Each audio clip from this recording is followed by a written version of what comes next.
Ibsen files open झाली आणि अमेरिकेबरोबरच संपूर्ण जगभरात खळबळ उडालेली बघायला मिळते।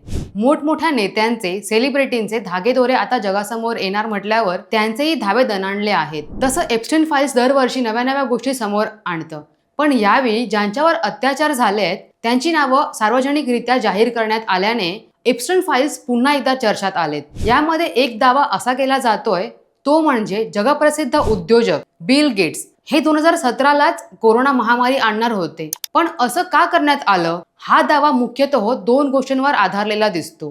बिल गेट्स यांनी 2015 ते 2018 या दरम्यान दिलेली भाषणं ज्यात त्यांनी भविष्यातील महामारीचा धोका व्यक्त केला होता। 2015च्या टेड टॉक मध्ये बिल गेट्स यांनी पुढच्या काही वर्षात महामारी येईल आणि त्यासाठी आपण तयार नाही, त्याच सोबत इप्स्टीन सोबत त्यांच्या काही भेटी झाल्याचीही नोंद मिळतात।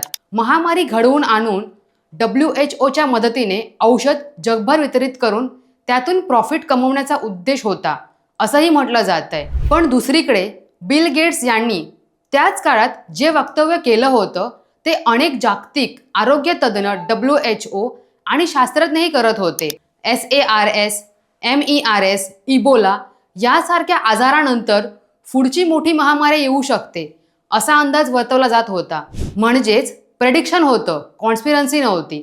आता याबद्दल आणखी किती खुलासे होणार आहेत हे बघणं महत्त्वाचं ठरेल। याबाबत तुम्हाला काय वाटतं हे कमेंट करून आम्हाला नक्की कळवा आणि आचार्य मीडियाला फॉलो करा।